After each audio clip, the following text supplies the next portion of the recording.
Deus possa abrir os teus olhos espirituais, porque uma das coisas mais complicadas para os seres humanos é enxergar a manifestação espiritual.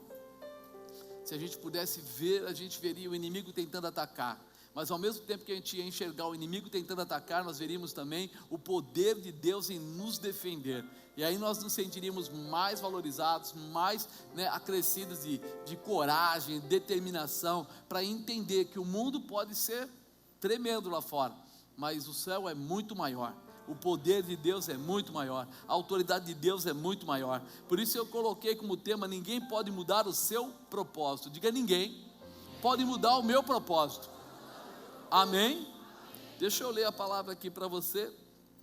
Está aqui no livro de Mateus, Mateus capítulo 16, Mateus 16, 13, Mateus 16, 13, diz assim, chegando Jesus às portas de Cesareia de Filipe, interrogou os seus discípulos dizendo: quem dizem os homens ser o Filho do Homem?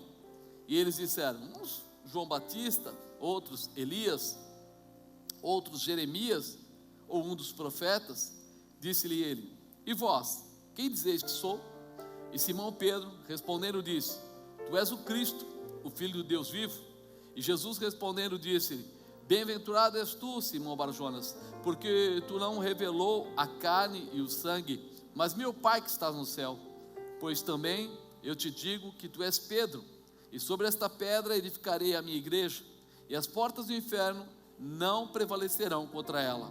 Eu te darei as chaves do reino dos céus, e tudo que ligares na terra será ligado no céu, e tudo que desligares na terra será desligado nos céus. Então mandou aos seus discípulos que a ninguém dissessem que ele era Jesus o Cristo.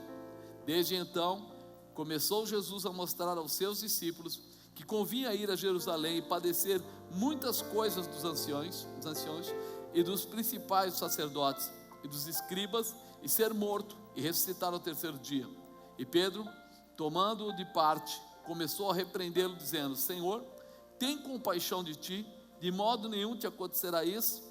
Ele, porém, voltando-se, disse a Pedro: para trás de mim, Satanás, que me serves de escândalo, porque não compreendes as coisas que são de Deus, mas só as que são dos homens.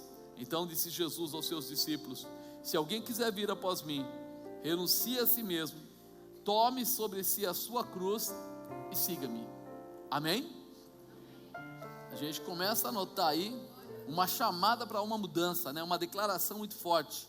E Jesus tinha um propósito, e Pedro de repente tenta induzir Jesus a não levar essa situação adiante, não ver aquele sacrifício como algo necessário.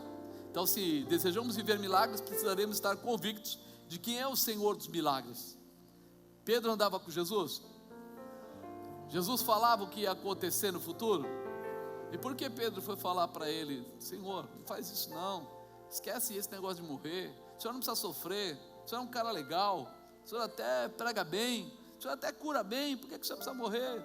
Imagina, como muitas vezes vocês vão sofrer certas palavras e certas, vamos dizer assim, introduções de amigos, que vão dizer para você que não é necessário tanto sacrifício, não é necessário você não se prostituir, para quê? Fica tranquilo, vai para a farra, você é novo, você é jovem, e como jovem tem direito a passear, Eu lembro de uma irmã que de repente, num dado momento, ela procurou a bispa e disse para ela assim: olha, eu não acho justo meu filho ficar retido, ficar aqui preso junto com os jovens da igreja, enquanto os amigos dele estão tudo lá fora.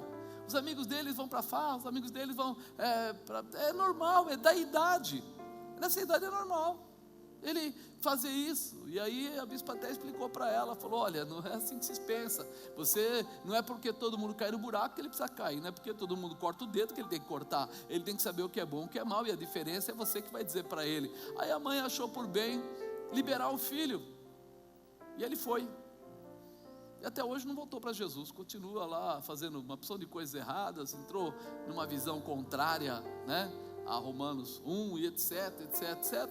E aí de repente ela disse: o que eu faço para trazer meu filho de volta? E agora? E agora que ele conhece o mundo, já está vivendo a bebida, a droga, e agora? Como é que fala para ele que tudo aquilo não valia, não era verdade, não era bom? Agora tem um negócio chamado vício, tem um negócio chamado hábito, tem amigos. Então nós muitas vezes vamos ouvir palavras aí fora que não tem nada a ver. Mas será que a gente está preparado para dizer: para trás de mim, Satanás? Ou não? Ou será que a gente vai ser levado pelo vento de engano? Ou será que alguém vai dizer para você que é melhor a tranquilidade, é melhor a bonança, que não precisa ser tão duro assim, também não precisa de levar tão a sério assim, o evangelho não é isso, Deus não é padrasto, Deus é pai? Já ouviram essas frases assim? Deus é pai, não é padrasto. Não pode ser tão exigente. Não, amado, não é Deus que é exigente, é uma porta de passagem. E quando você chega lá naquela passagem, você tem o seu crachá. Se ele passar e abrir a porta, você passa. Se não passar, não passa. É simples assim. Nós temos que entender que o caminho do céu é estreito. E tem gente dizendo que não, que já mudou. Tem uns fascículos novos, complementares que saíram aí, que agora pode isso, pode aquilo outro. O que foi? Mudou o Deus? Será que Deus não é mais Deus? Entrou outro chefe no lugar de Deus, e agora, antigamente não podia, mas com essa nova direção pode? Então nós temos que ter capacidade de avaliar, como Jesus teve capacidade de avaliar naquela hora, e falar: peraí, esse não é o caminho, né? Deus, eu tenho certeza que quando nós perguntamos para a maioria das pessoas: o que é Deus para você? Ele fala o quê? Deus é tudo. Se Deus é tudo, por que nós somos tão frágeis? Porque se Ele é tudo, eu não deveria viver para Ele, por Ele? Se Ele é tudo. Porque se Ele é tudo, quer dizer assim, minha dependência dEle é total. E se a minha dependência dEle é total, como eu posso tirar Deus fora da minha vida? Como eu posso colocar Ele em segundo plano? Como eu posso aceitar palavras do mundo como primeiro, se Deus é o primeiro? Não existe como fazer isso. Como diz, não existe empate. Ou vence o bem ou vence o mal. Ou é sim ou é não. O mais ou menos do céu não existe. E nós muitas vezes temos tido essa dificuldade. Porque na verdade a resposta é que nós ouvimos falar, mas não estamos vivendo intensamente a presença de Deus em nossas vidas. Quando eu vivo a presença de Deus intensamente na minha vida, o restante é detalhe. Já não é tão importante. Já não é tudo, ele é alguma coisa. Eu consigo separar isso, eu consigo avaliar isso. As coisas do mundo estão entrando com tanta força diante de nós, que nós estamos assumindo como se fosse o tudo em nossas vidas. O mundo está sendo tão violento nas colocações, vamos dizer assim, nas publicidades, porque o próprio ser humano foi aprendendo a desenvolver como dominar a mente humana. Se você for ver as propagandas da televisão, como eles estudam de uma maneira que você vai assistir 1, 2, 3, direto e indiretamente, e aquilo vai gravar na sua mente ao ponto de você desejar ter aquela coisa. E esse desejar ter aquela coisa, muitas vezes não é só coisa, é prestação de serviço, às vezes a pessoa vai lá e coloca na frente do programa um bom apresentador, atrás do programa um monte de moças com pouca roupa, e aí todo mundo está assistindo e ninguém está percebendo, mas está introduzindo na mente humana uma porção de coisas. Às vezes você vai comprar as coisas, chega no lugar e você começa a ver tantas coisas. Hoje ainda, a evangelista Luísa estava falando que ela entrou no mercado, de repente já estava pegando alguma coisa, colocou no carrinho, quando estava no caminho, ela parou, o evangelista Rogério falou: por que nós estamos levando isso? Nós estamos deixando de levar outras coisas que a gente queria deixar, e vamos pegar isso aqui que a gente nem precisa. Aí foi lá, devolveu aquilo, mas a primeira coisa que bate no seu coração é aquela publicidade que ficou marcada na sua mente. É por isso que hoje é mais difícil, porque hoje você tem a visão de tudo, e a visão de tudo traz para você aqui dentro uma porção de realidades que não são verdadeiras. E agora, quem é que vai ter coragem de dizer não? Quem é que vai dizer, por que tanta gente está endividada com cartão de crédito? Pensa um pouco, vocês repararam isso? Todo mundo vai lá e, é tão fácil, fala a verdade, irmão, faz assim com a mão, passou, já foi para sua conta, não é fácil? Eu lembro das minhas crianças, eles chegavam para mim, eu falava assim, quando eu comecei a sair da empresa, tudo, e começou aquela fase mais justa na vida, e aí eu falei, papai não tem dinheiro. Eles falavam assim, passa o cartão. Porque na visão deles, aquilo lá é um pedaço de plástico que representa dinheiro, passa lá. Eles não pensavam que depois eu tinha que ir lá pagar. Podia ser daqui a 30, daqui a 40, mas tinha que pagar. Então essa é a nossa visão distorcida da nossa vida como um todo, tanto física quanto espiritual. Depois pede perdão. Não é verdade? Quantas vezes a gente vê, principalmente jovens, né, na sua maioria, eles, como ainda não são casados e tudo, aí eles vêm lá junto com o líder e falam assim, preciso de oração, por quê? Eu caí. Você caiu, eu caí. Tá. Você vai lá, ora, tal, passa lá um mês, cai. Passa mais 2 meses, eu caí. Você entende? Porque nós começamos a não olhar para Deus como tudo, a gente olha para todas as coisas que atraem a nossa mente, e aquilo começa a ser o nosso tudo. Na verdade, esse tudo que a gente fala que Deus é uma fantasia, porque se Ele fosse tudo, eu ia primeiro passar no crivo, peraí, é bom ou é mal? Devo ou não devo? Está dentro ou está fora? Vou fazer ou não vou fazer? Mas a gente esquece isso e começa a nos comparar com o mundo. De repente você fala assim, vai ter um evento na igreja, nós vamos fazer um trabalho e tal, mas vai ter entrada, a gente vai trazer um pessoal que custa R$30, o pessoal, o quê? Vou pagar R$30? Que loucura é essa? Aí ele vai até o MC Donuts, aí ele vai lá e o cara vira para você, quanto é? 90. Você fala, rapaz, como está caro esse lanche, tof, coloca no balcão. O 30 era caro, os 90 é barato. Não é assim? Estou mentindo, pessoal? Se estiver mentindo, você pode levantar a mão e falar, querido, é o que acontece com a gente. Nós cuidamos da nossa roupa física. Quanto custa essa calça? Eu não vou apontar a calça de ninguém, pelo amor de Deus, mas quanto custa? Essa daqui custou 50, essa aqui custou 70, aquela custou 250. Não é verdade? É assim. Quanto custa a sua roupa espiritual, suas vestes espirituais? A sua pureza, a sua libertação, a sua restauração, sua transformação. Quanto custa quando você quer mudar a vida, talvez do marido, da esposa, do filho, da filha, do pai, da mãe? Quanto custa? Aí a veste espiritual, ele acha caro. Quando o evangelista vem aqui e fala, nós temos que, dizimar. Ele fala, o quê? Tudo isso? Ele não pensa assim, é gratidão. Eu era um pecador, eu era um enganoso, uma pessoa, e hoje Deus me restaurou. Uma coisa que uma senhora falou para mim, quando eu me converti, no começo eu não era nem diácono, eu estava sendo preparado para ser diácono ali, e de repente uma senhora chegou, começou a conversar comigo, e ela falou assim, o que o senhor acha? Do quê? E fala do que primeiro? Ela falou assim, esse negócio de oferta, dízimo, é muito ou é pouco? Eu era novo convertido e falei, eu não sei dizer não, se é muito, se é pouco, não sei lá, não tinha nem lido muito sobre isso, nem sabia. Eu falei, melhor não discutir com essa mulher. Ela falou assim, é pouco? Eu falei, é pouco? Por quê? Porque eu fumava 2 maços de cigarro por dia, e tomava mais ou menos umas 10 cervejas por semana.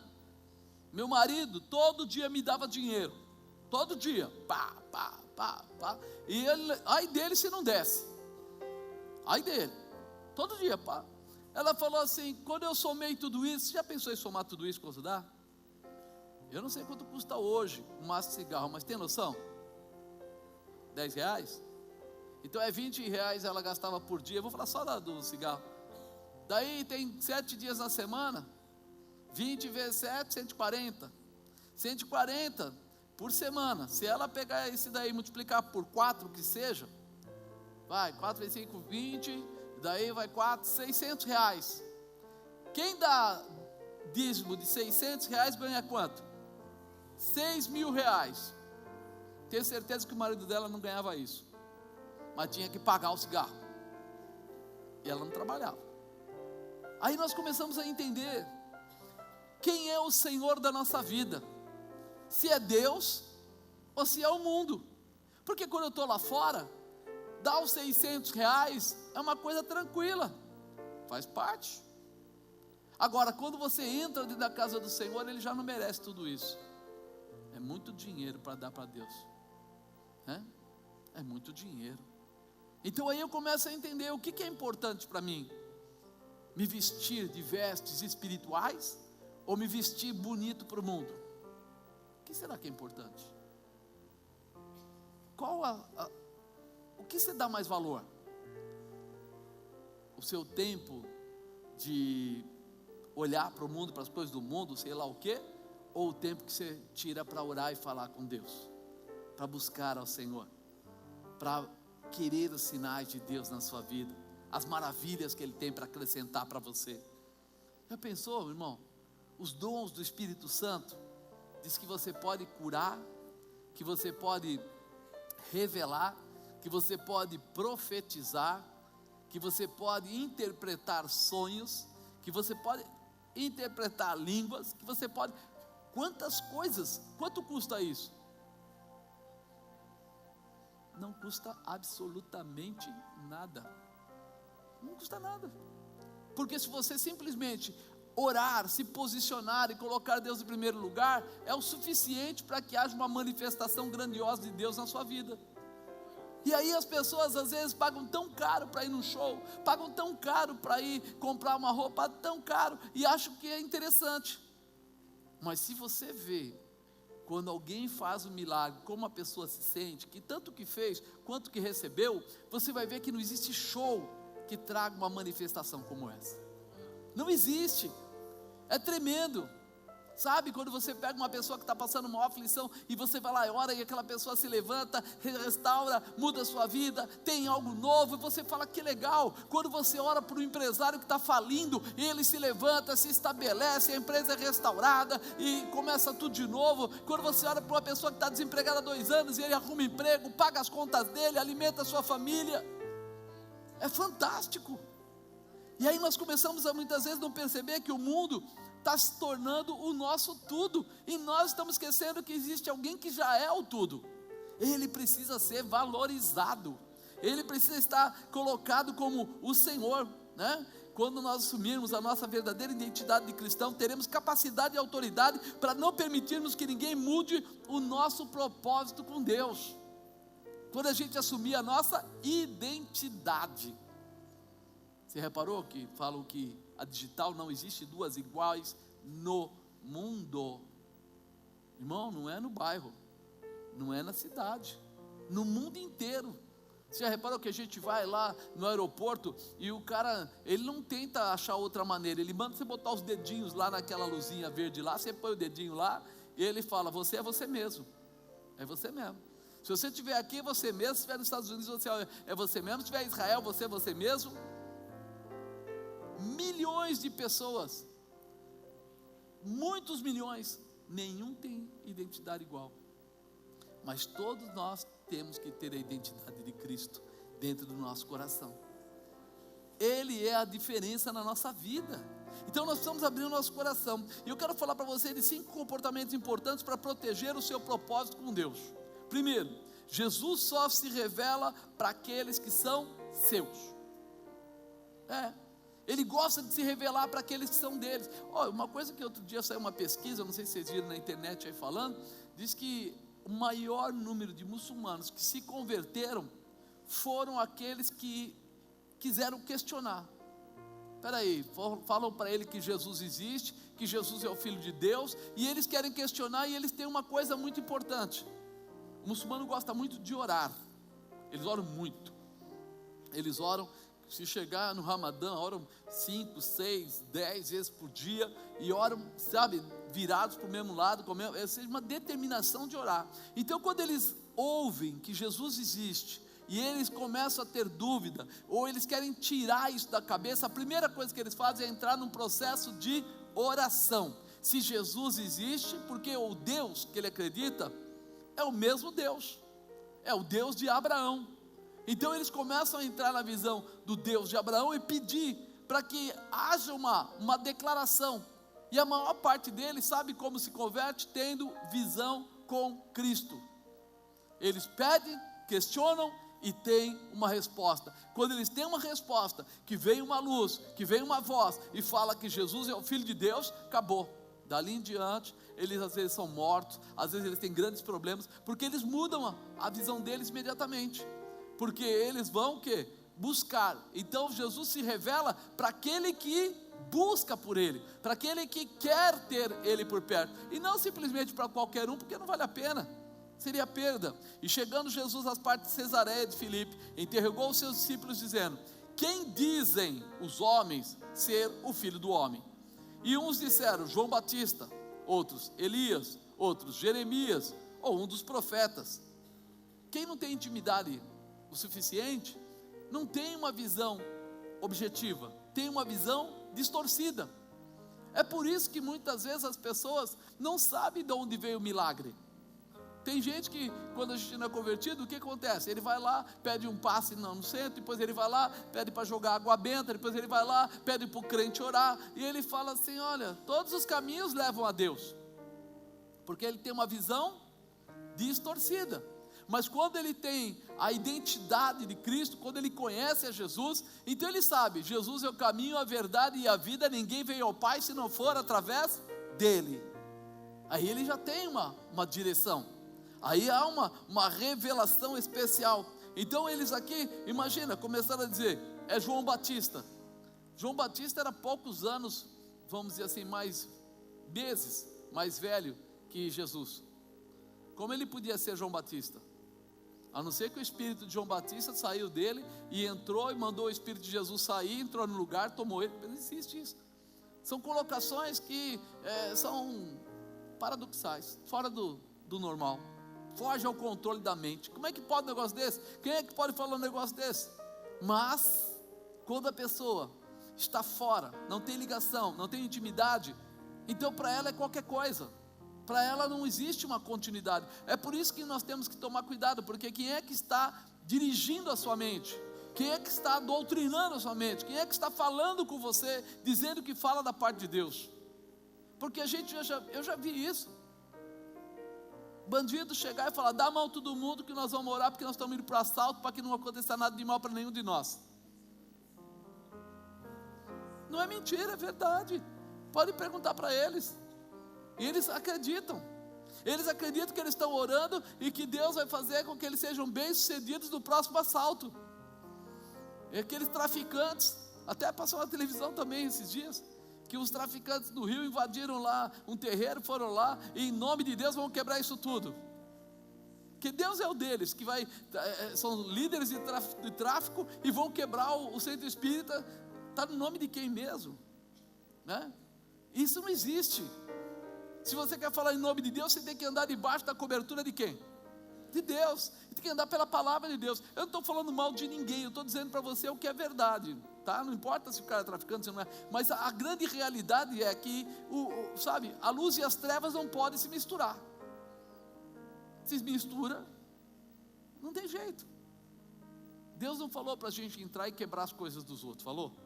Não. Então a gente ora para que eles se convertam, é diferente. Senhor, converte aquele coração, mostra a tua face a eles, faz com que eles entendam, não vai lá quebrar nada dos outros, você não tem nexo, você é fora de qualquer propósito, qualquer objetivo, não é guerra.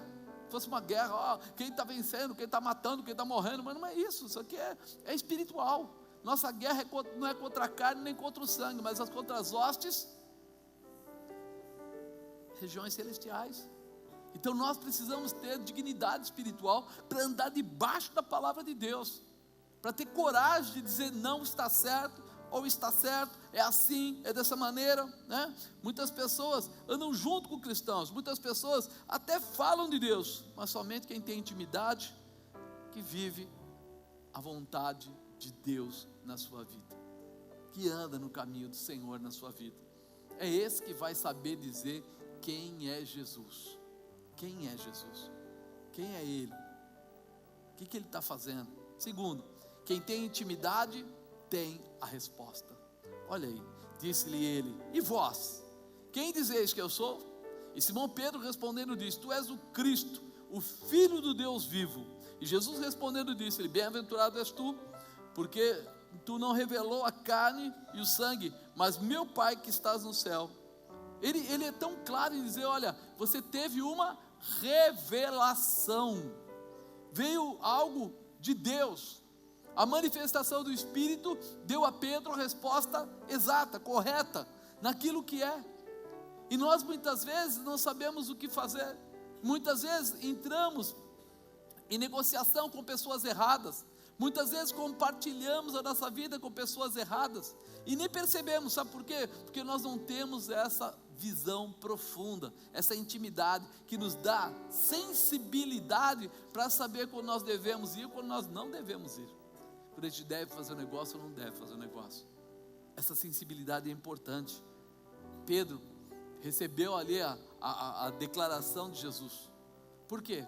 Porque ele acertou na cabeça, fixamente, diretamente: tu és o Cristo, o Filho do Deus vivo. Se ele é o Filho do Deus vivo, e você foi enxertado na videira verdadeira, ou seja, foi enxertado nele, se você já não tem mais simplesmente na sua vida a visão do seu sangue próprio, quando fala sangue, fala vida, né? Eles sempre declararam que o sangue é vida. Então quer dizer que agora a tua vida não é mais a tua vida, é a vida de Jesus em você. Você passa a ter essa determinação, essa posição. Então a autoridade que está nele vem para você. Muda o teu foco, a tua visão, o teu objetivo, né? A proximidade diária entre os apóstolos de Jesus trazia mais que conhecimento, trazia intimidade. Jesus dava a eles o que? Orientação constante, e intimidade foi vindo a partir de cada dia. Intimidade com alguém não é um dia que está junto. Como diziam as mães aí, um saco de sal junto, né? Você tem que começar a estar perto. Por isso que Jesus levou os 12 com ele.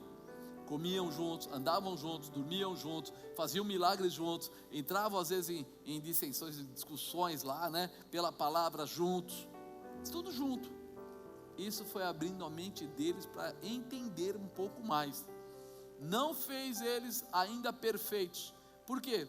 Porque ainda o Espírito Santo não estava sobre eles. E o Espírito Santo é aquele que traz o discernimento. Por isso eles ainda estavam atuando pelo aprendizado. Ainda tinham dificuldade, tá bom?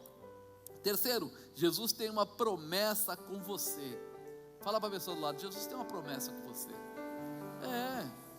Olha o que ele diz aqui: pois também eu te digo que tu és Pedro, e sobre esta pedra edificarei a minha igreja, e as portas do inferno não prevalecerão contra ela. Eu te darei as chaves do reino dos céus, e tudo que ligares na terra será ligado nos céus, e tudo que desligares na terra será desligado nos céus. Então mandou aos seus discípulos que a ninguém dissesse que ele era Jesus Cristo. Olha, aqueles que buscam a intimidade com Jesus, existe uma promessa para eles: eu não vivo mais, mas Cristo vive em mim. Quando você nega essa existência e começa a andar segundo Jesus Cristo, você não recebe somente vamos dizer assim, o peso, né? A dificuldade por muitas vezes negar o mundo, mas você recebe também as benécias de estar debaixo do cuidado de Deus. Ou seja, você vai ter a manifestação do poder de Deus na sua vida. A autoridade do nome de Jesus será colocada sobre você, e você vai viver essa palavra sobre você, né? Você vai começar a entender que aqueles que buscam a intimidade com o Senhor recebem essa promessa: a edificação da igreja, fortalecimento da igreja de uma forma mais clara, a salvação das almas, estabelecendo o corpo de Cristo na terra. Nós, a igreja de Cristo, você passa a ter autoridade para fazer parte da família sacerdotal de Jesus. Você é aquele que vai falar do amor de Cristo na terra. Você é aquele que vai estender a sua mão e libertar o cativo, restaurar o aflito, transformar o caído, dar força àquele que não tem mais vigor, mostrar para as pessoas que muitas vezes ficaram pelo mundo que existem coisas muito maiores do que aquelas que nós estamos enxergando.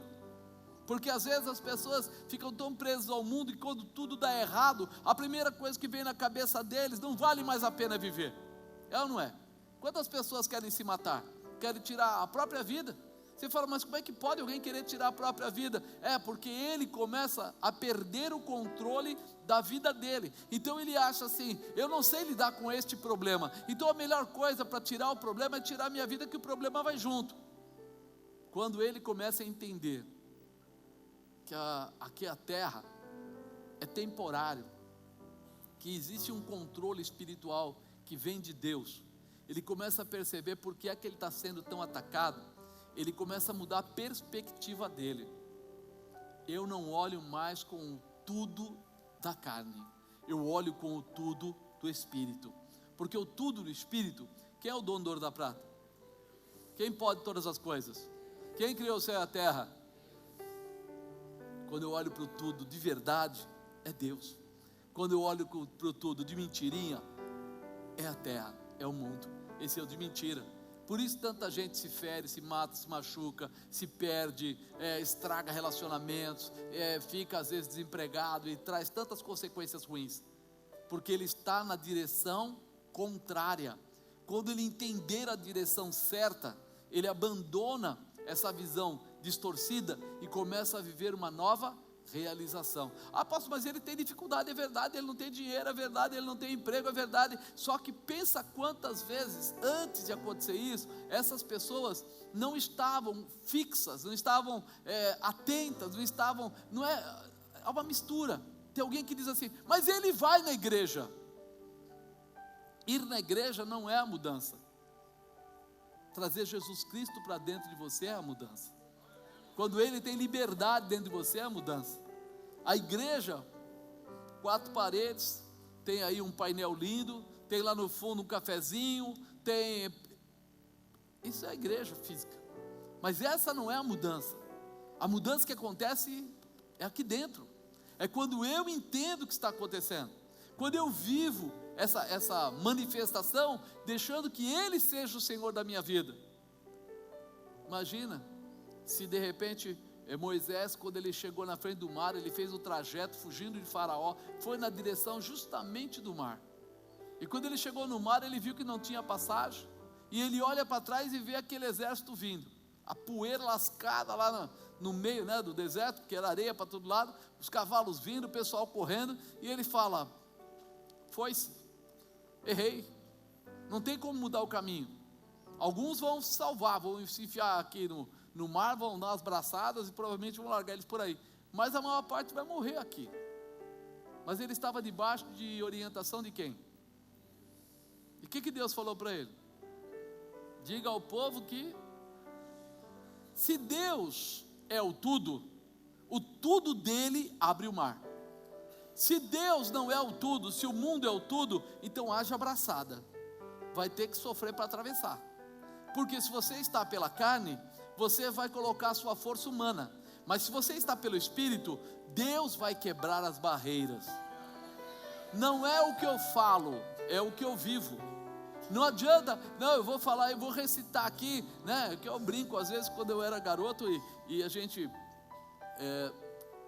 ficou lá no Cristóvão Colombo, era um lugar ali no Ipiranga, para quem conhece, onde os padres vinham de Roma, de centena, e se juntavam lá, e eles ficavam lá, às vezes 1 ano, 2 anos, e a gente, como meu pai era chegado neles, a gente ia para lá, chegava lá, e de repente você estava andando, vinham daqueles padres, meio serião, italianão, gordão assim, fortão, aí ele parava você e dizia para você, faz a oração tal, salve rainha,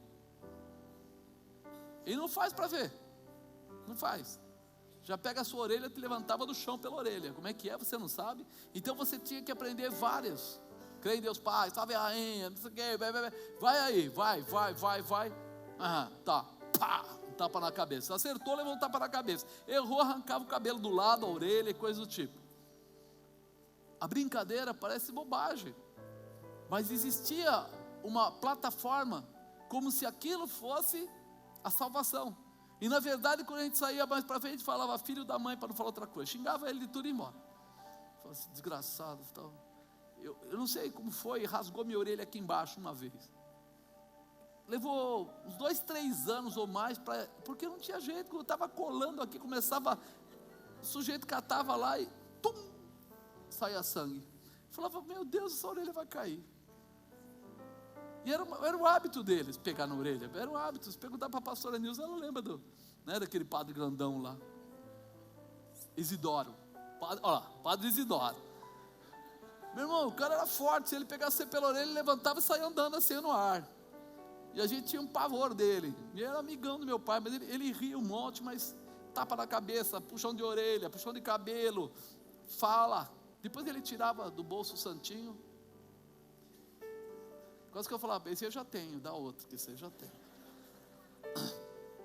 E ganhava tanto que... Mas a gente precisa entender, o evangelho não é uma declaração, é vida, é o que você vive, é o que você é. Não adianta eu falar uma coisa e viver outra. Não aguenta, você acredita? Acredito. Você vai, vou. Você tem empenho. Passou da porta, já não tem mais, não sabe mais, não vou mais. Espera aí. Como eu quero um milagre, se eu não vou andar no caminho? Se de manhã eu estou bem, de tarde eu já não estou mais. Não, seguinte, cara, eu estava bem até agora não estou mais. Por quê? Pisaram no meu pé. O céu muda porque pisaram no meu pé? Ainda, o próprio Paulo falava isso. Morrer para ele era lucro. Porque ele pensava assim, se eu ficar, eu vou ficar para pregar a palavra. Mas se eu morrer, eu vou para Deus. Fim, quer dizer, não era isso que intimidava ele, que assustava ele, que preocupava ele. Porque ele sabia que tudo isso daqui era passageiro. E ele sabia que Deus ia cuidar dele da forma necessária, pelo tempo necessário para que ele fizesse toda a obra. E nós? Quando dá alguma coisa errada, se marcou um evento de manhã, olha, amanhã a gente vai na praia, vai, amanhã chovendo, o que você faz? Desgrama, que Deus é esse? Que Deus é esse? Fico 3 meses para ir na praia, quando eu vou na praia a chuva caiu, vai para o inferno. Foi só uma chuva. Se você orasse, até a chuva parava. Mas em vez de orar, você sai dando chute na sombra e tudo. Então pensa um pouco, quantas coisas nós estamos perdendo. A salvação das almas, estabelecer o corpo de Cristo na terra, ser a igreja do Senhor, fazer parte daqueles que fazem as coisas diferentes. Nós precisamos nos liberar, irmão. Apóstolo, mas eu queria chegar lá e falar e acontecer. Viva o que você acredita. Viva o que você acredita. Prega, declara a palavra, fala para as pessoas, viva o que você acredita, e Deus vai fazer exatamente aquilo que vai honrar o nome dEle na tua vida. Sabe o que a Bíblia diz? Da sepultura, Senhor, quem te glorificará? O que quer dizer? Não vale a pena, Ele não quer você morto.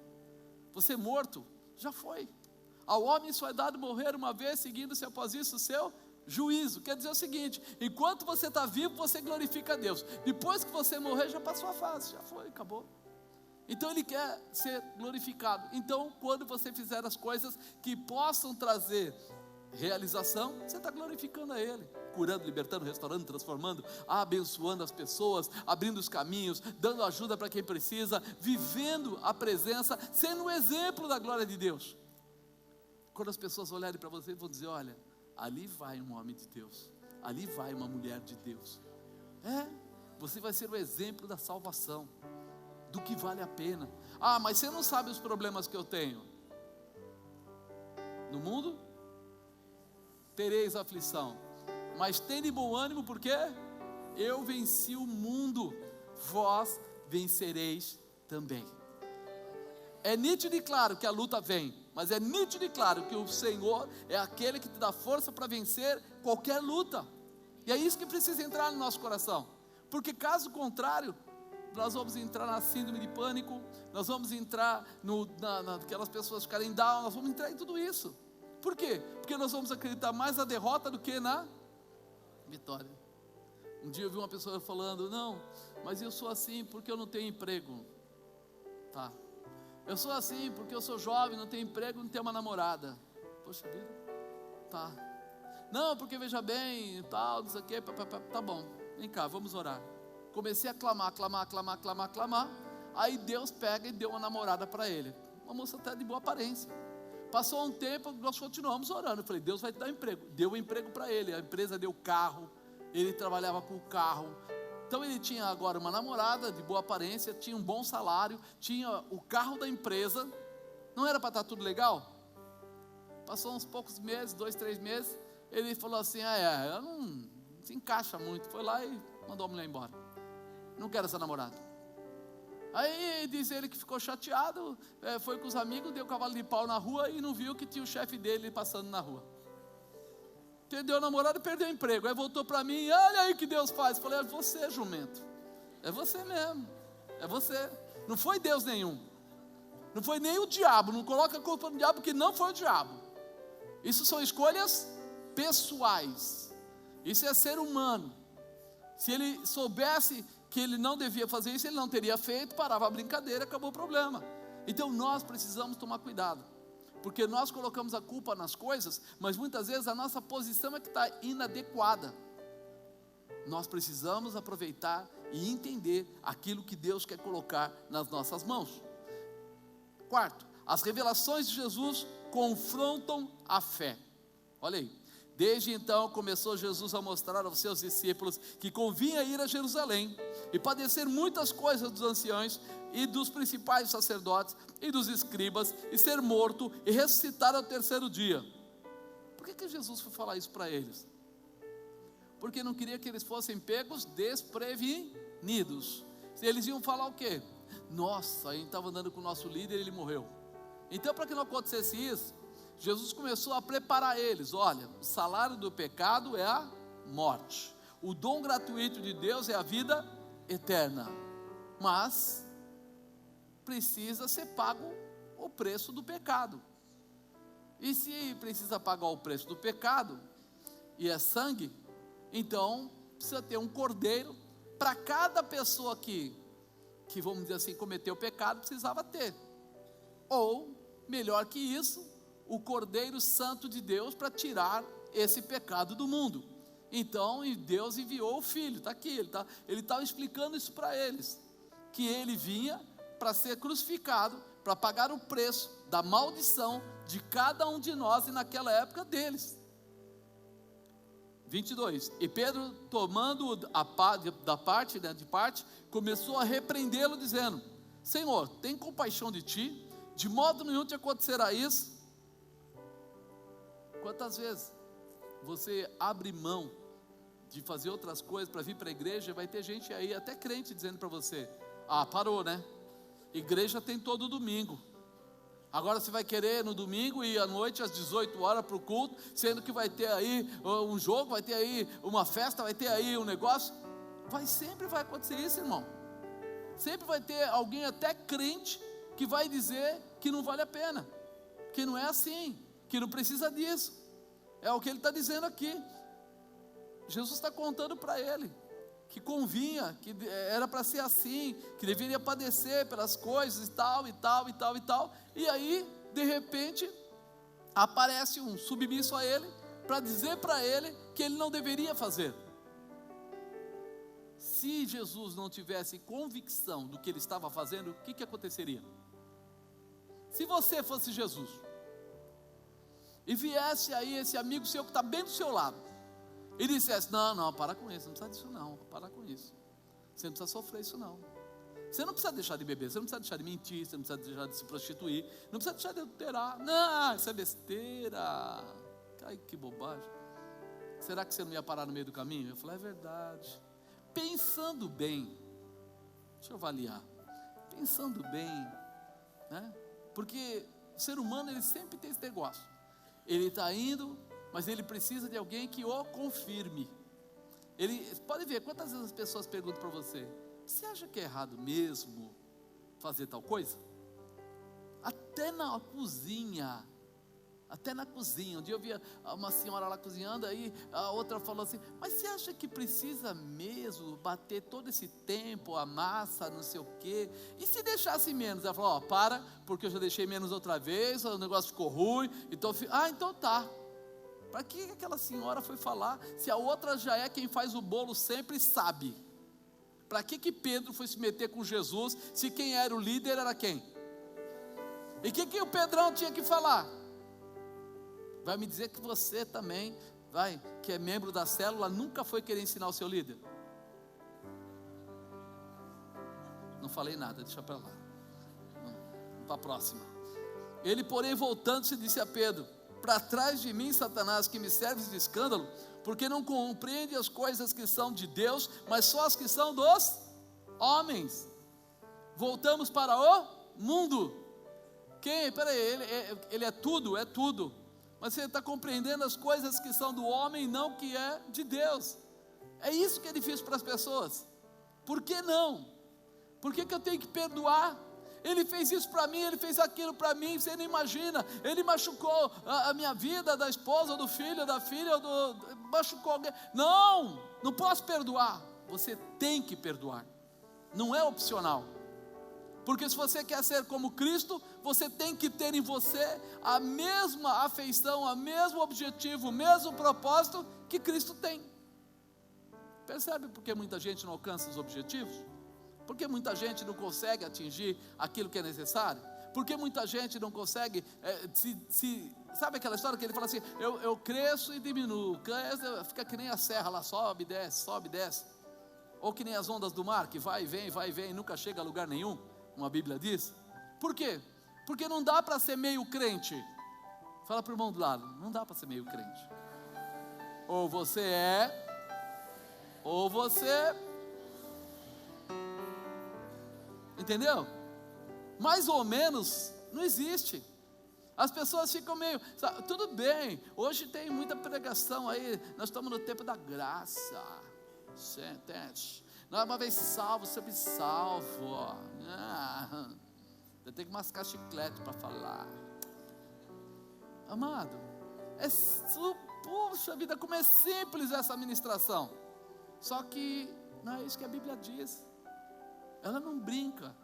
Ela fala que pecado é pecado, santidade é santidade. Você viu o que eles falam? A Bíblia fala assim: segui a santificação, sem a qual todo mundo verá a Deus. Você viu como o pessoal ficou quieto?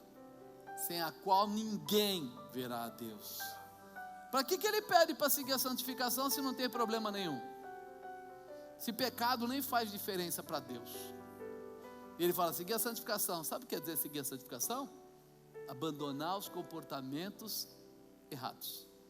E que são comportamentos errados? Aqueles que estão fora do propósito de Deus. Peraí, então tem isso aí, Tem, está na sua Bíblia. Se você ler a sua Bíblia, está escrito aí na sua Bíblia. E aí as pessoas começam a tentar trazer a facilidade. Mas aí não acontece. Sabe o que acontece? Ou então eles fazem assim, aconteceu, olha, eu estou quase, olha de novo. Aí a pessoa fala assim, o que adianta ser crente? Eu vou e volto, eu subo e desço, eu começo e caio. Faz isso, irmão. Seguir a santificação sem a qual ninguém verá a Deus. Vai embora. Sobe que nem a águia, vai tranquilo. É só mudar a visão. É só mudar o propósito. Não é proibido você ser feliz. Não é proibido você ser rico. Não é proibido você viajar. Não é proibido você ter iate, ter casa na praia. Não é proibido você trabalhar. Não é proibido você fazer 5 faculdades. Não é proibido você ser dono da maior empresa do mundo. Não é proibido nada disso. Agora, se para isso você vai roubar, você vai se prostituir, vai beber até cair, aí é outra história. Entendeu? Então nós temos tudo que nós precisamos. Fomos chamados para receber aí algo novo e vencer todas as situações. Quando Jesus disse para Pedro, para trás de mim, Satanás, ele estava falando para Pedro? Ele estava falando para aquilo que estava operando em Pedro. Porque Pedro, para ele, era uma pessoa muito importante. Ele tinha falado agorinha mesmo, sobre esta pedra edificarei a minha igreja. Então ele estava dizendo o quê? Pedro, você vai ser o cara. Você vai ser o cara. Mas Pedro, muda o comportamento. Porque esse comportamento que você mostrou agora não é legal. Faltou discernimento em Pedro ali. Espera aí, eu quero ser bonzinho, eu quero ser legal, mas isso não resolve. Ser bonzinho, ser legal não leva ninguém para o céu. Ser justo e fiel leva. Bonzinho e legal não. Então ali é a mudança que precisava ter, e Jesus está dizendo isso para ele, porque ele fala aqui, porque não compreendes as coisas que são de Deus, mas só as que são dos homens. Você está no caminho certo, Pedro, mas você vai precisar entrar agora na outra dimensão, na dimensão sobrenatural. vai ter que parar de olhar com as coisas com os olhos do mundo. E isso precisa entrar no nosso coração. Enquanto a gente olhar as coisas com os olhos carnais, nós vamos ter raiva das pessoas, nós não vamos perdoar, nós vamos avaliar muitas vezes o que parece melhor para a gente, sabe?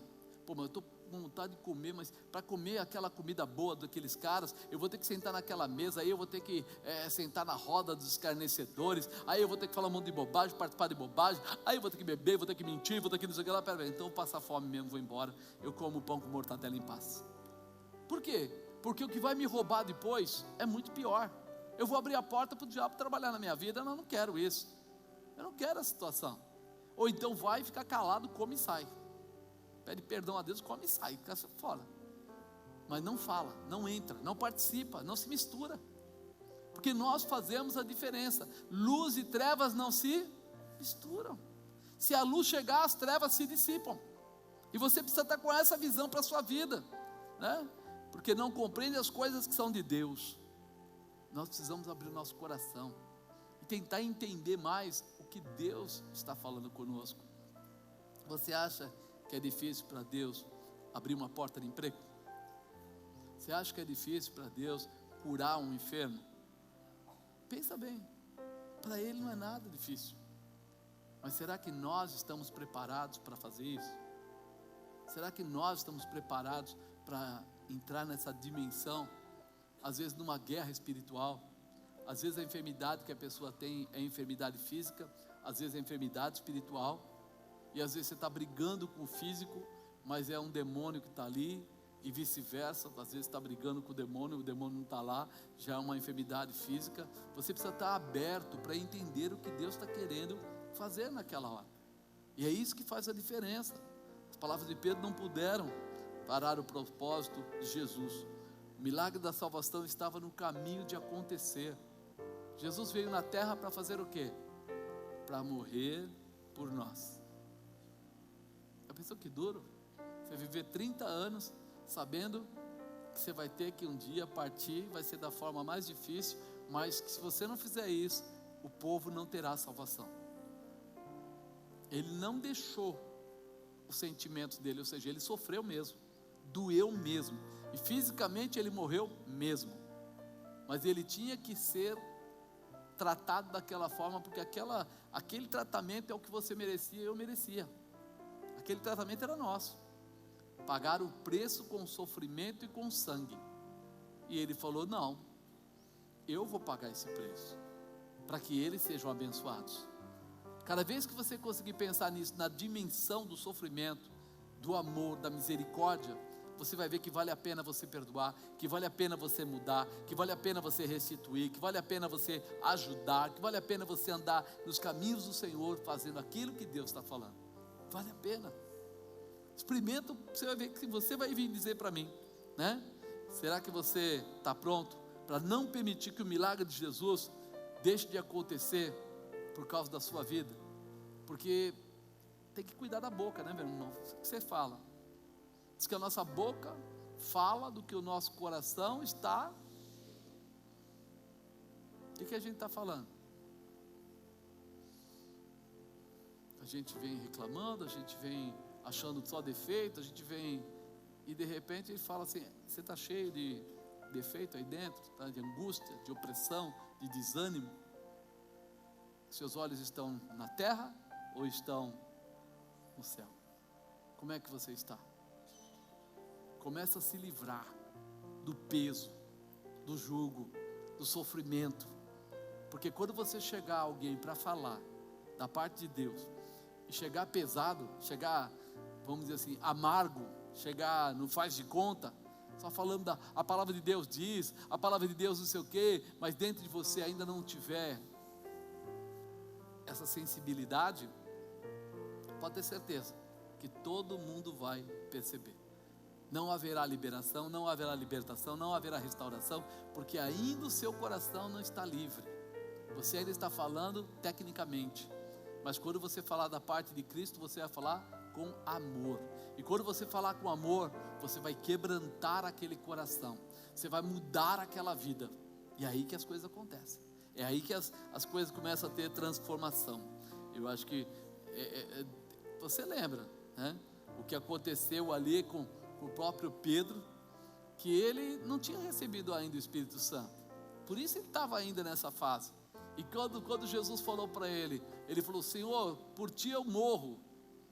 Jesus falou o que para ele? Você vai me negar? Vai me negar 3 vezes antes que o galo cante. E ele falou: não, de jeito nenhum. Mas o que aconteceu? Ele foi atrás onde Jesus estava preso, e aí perguntaram: você é um dos dele, não é? Ele: não sou não. E por 3 vezes ele negou. E o pior é que na 3ª vez que ele negou, quando ele olhou, Jesus estava olhando na direção dele, e bateu olho no olho. Sabe aquela quando você dá uma olhadinha fazendo que não quer que ninguém veja que você está olhando, mas quando você olha, dá assim, uma visão cruzada, daquela assim: olha aí, estou te vendo. Jesus olhou para ele, o que aconteceu? Ele chorou amargamente. Por quê? Porque ele lembrou: caramba, eu falei que morria por ele, mas aí eu neguei ele 3 vezes, em pouco tempo. Como eu falei que morria se eu não aguento o mínimo? Você disse que ama Deus sobre todas as coisas? Sim ou não? Como é que você ainda consegue colocar o mundo na frente de Deus? Como é que você ainda consegue não perdoar? Como é que você ainda consegue deixar de fazer a vontade de Deus? Como é que você ainda não abriu seu coração para viver a plenitude? Falar para o irmão do lado: você tem que sorrir o dia inteiro. Você vale, fala para ele, você vale o sangue do Filho de Deus. Você é muito caro, você é muito especial. Imagina, quando alguém vai pintar o cabelo, a mulherada vai, aí a cabeleireira sempre faz uma cena, não faz? Ela não fala um monte de coisa. Esse produto veio lá dos Estados Unidos da América. Esse aqui veio do Himalaia do Sul, não sei o que lá. Isso daqui, né, assim, fala uns nomes assim bonitos, né? E aí tal. E aí você pode ver, a mulherada que não vai nesses lugares aí, que falam esses nomes bonitos, ela sai até assim. Porque parece que o cabelo dela está no céu. Você vale muito mais que esse cabelo. Você vale o sangue de Jesus Cristo. Ele pagou com a vida dele a sua vida. E ele não é qualquer um, é o Filho de Deus. Está lá intercedendo por você. E isso é necessário a gente entender. Quinto e último, renunciar ao mundo.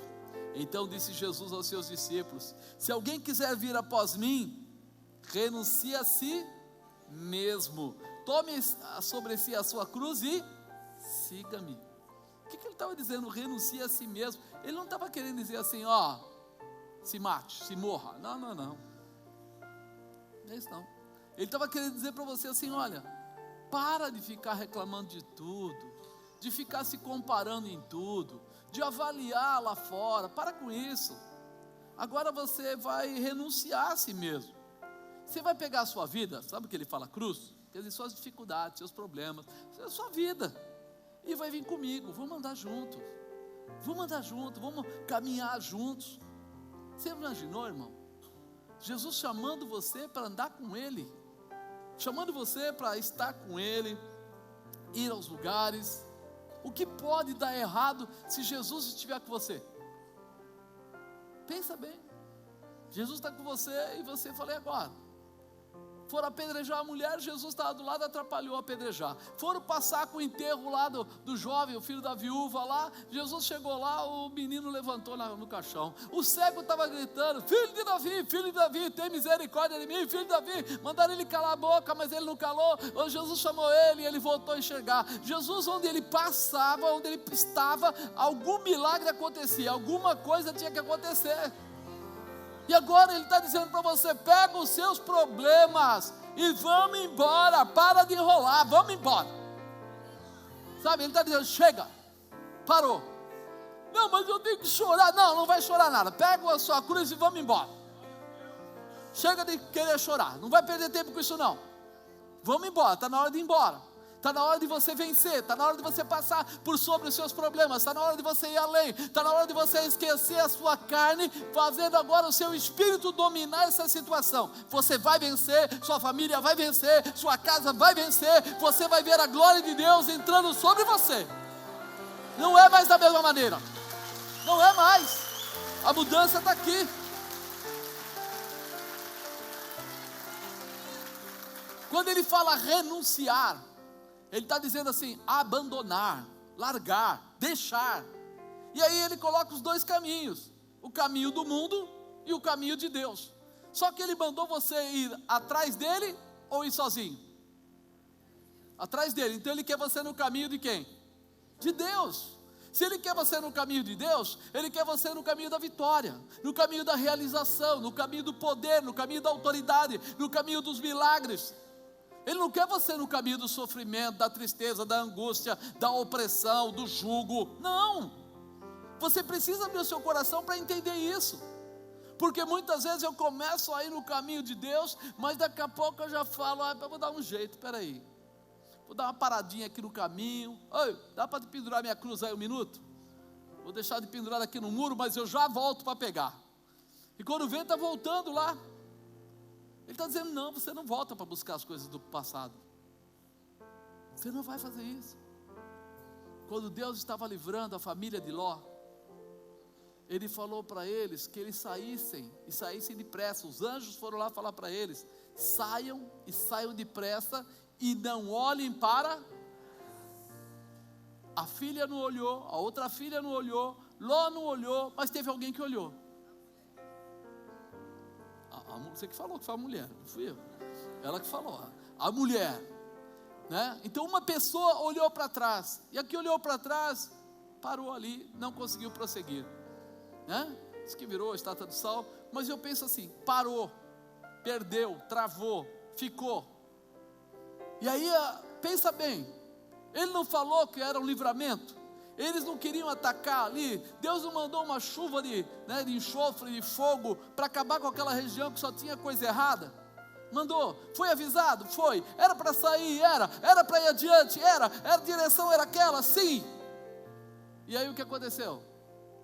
Ela ficou com saudade de ver a nonoca, a titica, não sei quem, não sei o que lá, aconteceu lá, curiosa, sei lá, tinha deixado, né? De repente o produto de alisar o cabelo ficou lá, sei lá, ela foi olhar lá para trás, deu errado. Esse olhar para trás, sabe o que quer dizer? Não volte ao mundo, não volte aos hábitos anteriores, não volte, isso não pertence mais a você. Para você tem todo um futuro de glória da parte de Deus, tem todo um futuro de realização, um futuro de vitória, um futuro de poder. Deus prepara o melhor, mas tem vezes que Deus fala assim, eu vou te livrar dessa empresa, e a pessoa fala assim, mas eu não tinha um jeito de eu ficar lá. Não tinha, irmão, que lá não é mais para você, Ele quer te dar coisa nova. De repente o carro quebrou, o ladrão levou, e você fala, mas o carro era bom. É mentira, você empurrou aquela porcaria 20 vezes. Larga, deixa aquilo lá que Deus vai te dar coisa melhor, vai mudar a tua história, a tua estrutura. Nós precisamos entender esse não olhar para trás, acreditar no que Deus tem adiante. Ele tem muita coisa para você, muita coisa para a sua casa, para a sua família, para os seus projetos, e você está preso no passado. Só fala daquilo, só pensa naquilo, só chora por aquilo, fica preso naquilo. Deus falou, ei, olha para frente, quanta coisa nova tem. A mulher de Ló achou que ela tinha arrumado só um problema para ela, virando estátua de sal. Não foi não, porque depois as filhas de Ló, no meio do caminho, moraram lá num lugar retirado, numa gruta lá, e elas ficaram pensando, não tem mais continuidade para a nossa posteridade, como é que vai ser? Embebedaram o pai, e uma dormiu com o pai e ficou grávida. Depois a outra dormiu com o pai, também embebedou ele, dormiu com o pai e ficou grávida também. E foi bênção? Foi maldição. Aí você fala assim, as nossas escolhas, escusas, saindo fora do projeto de Deus, trazem mal para a gente, ali e também no futuro. Diga, eu não vou mais me segurar no passado, eu vou me levantar para o futuro, para as coisas novas de Deus. Eu vou renunciar ao mundo e vou viver a glória, a promessa, a prosperidade, o amor, o cuidado de Deus na minha vida. Minha vida será abençoada, minha casa será abençoada, minha vida sentimental, minha vida familiar, minha vida profissional, minha saúde, tudo será abençoado, porque eu vou deixar Deus fazer, Deus realizar, Deus transformar a minha vida de uma forma especial. Fala para o irmão do lado, pega logo a tua cruz e segue a Jesus. Para com isso, sai daí, vai logo. Dá dura nele, dá dura, vai logo. Estou querendo ajudar Jesus, para com isso, né? Aleluia. Eu acho que chegou a hora de você tomar sua posição e dizer: Senhor, a partir de agora eu estou contigo e não abro, vou andar com o Senhor, a gente vai ficar lado a lado. Puxa vida, se Ele te ama dessa maneira, você já encontrou alguém que fizesse isso por você? Que mais pastor e mais fosse para a cruz, que você olhasse alguém cuspindo na cara dele, dando uma retada na cabeça dele, fazendo tudo, e ele continuando lá: Pai, perdoai-os, eles não sabem o que fazem. Cara, é amor demais. E olha que ele tinha tudo, como disse, se ele pedisse ao Pai, ele mandaria legiões de anjos e acabaria com aquilo tudo, mas ele falou: não, eles valem tudo isso, eles valem o meu sacrifício, eles valem, eu vou até o fim, eu só vou sair daqui quando terminar tudo isso. Pai, se possível for, passe de mim esse cálice, se não, cumpra-se a tua palavra, cumpra-se. Ele foi até o fim, e no final ele entrega a vida dele, dizendo: está consumado.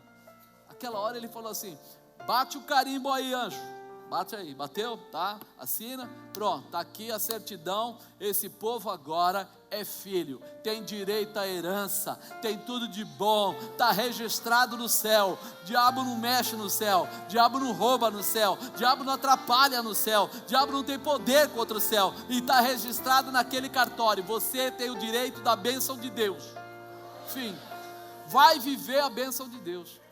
Fala para o irmão do lado, você entendeu?